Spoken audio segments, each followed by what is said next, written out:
En Buenos Aires, saludo de inmediato al señor Pedro Brieger, sociólogo y analista de política internacional.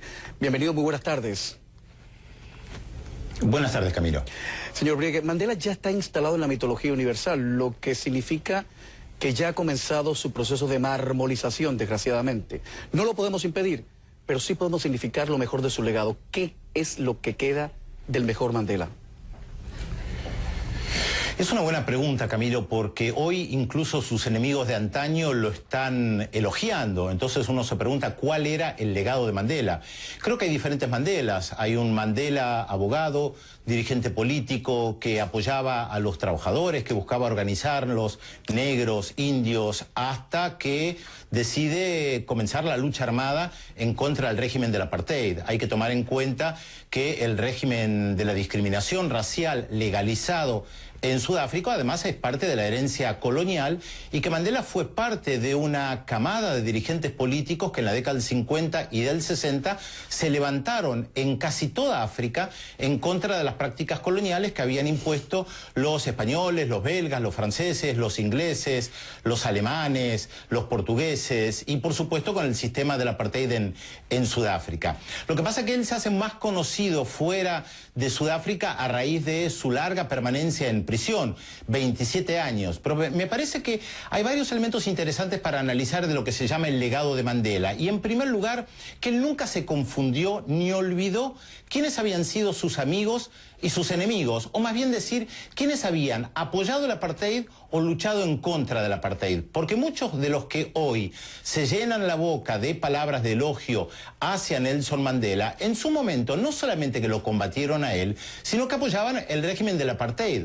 Uno puede escuchar, por ejemplo, las declaraciones de los principales dirigentes israelíes, el primer ministro Netanyahu o incluso el presidente Pérez, elogiando a Mandela y elogiando el pacifismo de Mandela, pero olvidándose, no lo mencionan, que Israel fue uno de los bastiones del apartheid en Sudáfrica. O uno puede escuchar a dirigentes europeos e incluso al presidente de los Estados Unidos, Barack Obama, elogiando a Mandela, siendo que durante mucho tiempo, tanto los europeos como Estados Unidos apoyaron al régimen del apartheid. ¿Usted cree que eso es? Yo creo que era una gran con eso, señor Brieger? ¿Usted cree que es desmemoria u oportunismo político?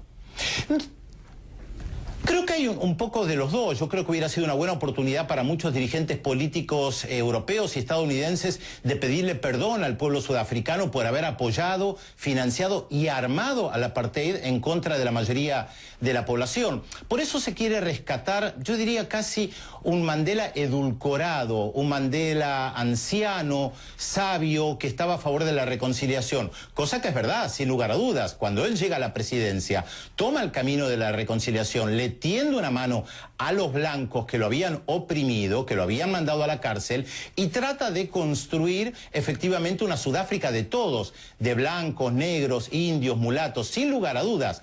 Pero no hay que olvidar lo que provocó el colonialismo en el África, lo que provocó ese régimen del apartheid, que hoy incluso en el New York Times, en un artículo de Nicolás Kristof, uno puede ver que el ex vicepresidente de los Estados Unidos, Dick Cheney, en la década del 80 todavía señalaba a Nelson Mandela como un terrorista, y es muy larga la lista de aquellos que hoy elogian a Mandela y que en su momento lo querían ver en prisión porque apoyaban el régimen del apartheid. Casi siempre pasa así en esta vida, pero en todo caso, señor Brieger, Mandela embelezaba por su simplicidad y su aparente candidez, pero al mismo tiempo era un hombre muy pragmático.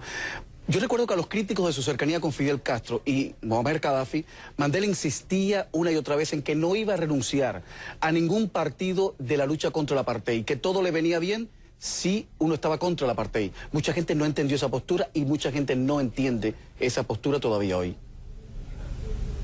Es exactamente eso, Camilo. Él nunca olvidó que Cuba había luchado, la Cuba revolucionaria, por supuesto, la de Fidel Castro, después de la revolución de 1959, había estado del lado del Congreso Nacional Africano, apoyando su lucha. Y además Cuba tiene algo particular que lo vincula con Sudáfrica, que es su participación en la guerra civil en Angola, o después de la liberación de Angola en 1975, cuando las tropas sudafricanas invaden Angola invaden Namibia, y esto Mandela no se olvidó, de la misma manera que no se olvidó el lugar que había ocupado Gaddafi, más allá de lo polémico que puede haber sido la figura de Gaddafi. Gaddafi apoyó al Congreso Nacional Africano, entrenó a sus militantes en contra del apartheid.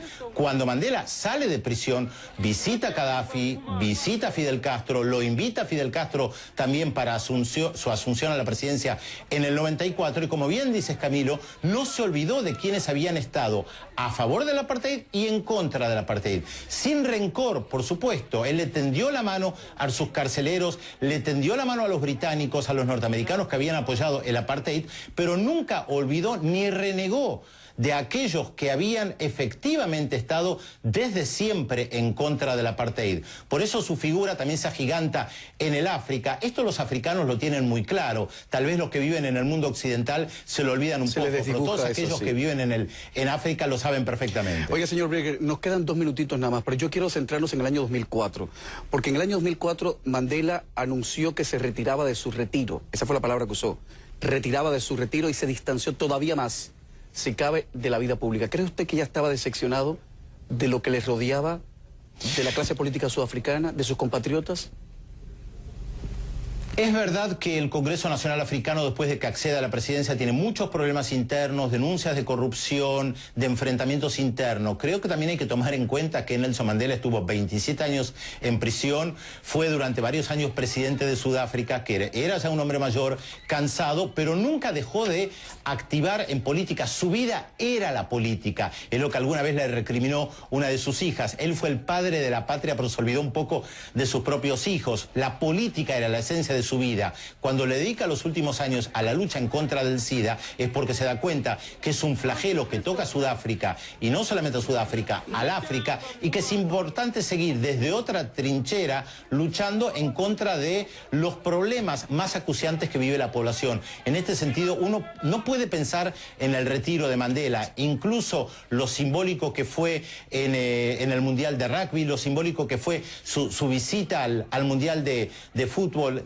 Nunca dejó de ser un hombre político hasta el último minuto. Incluso tomemos en cuenta que su última compañera de vida, Graça Machel, fue también la viuda de Samora Machel, que había luchado por la independencia en Mozambique. Esto quiere decir que absolutamente todos los aspectos de su vida estaban marcados por la política hasta el último momento. Señor Brieger, Pedro Brieger, sociólogo y analista de política internacional. Ha sido un auténtico placer compartir estos minutos en la tele con usted, y las puertas están abiertas porque la gente que le dice al pan pan y al vino vino, que habla claro, siempre tiene las puertas abiertas en este programa. Feliz fin de semana para usted. Lo sé, un gusto estar con ustedes. Un abrazo para todos. Un abrazo.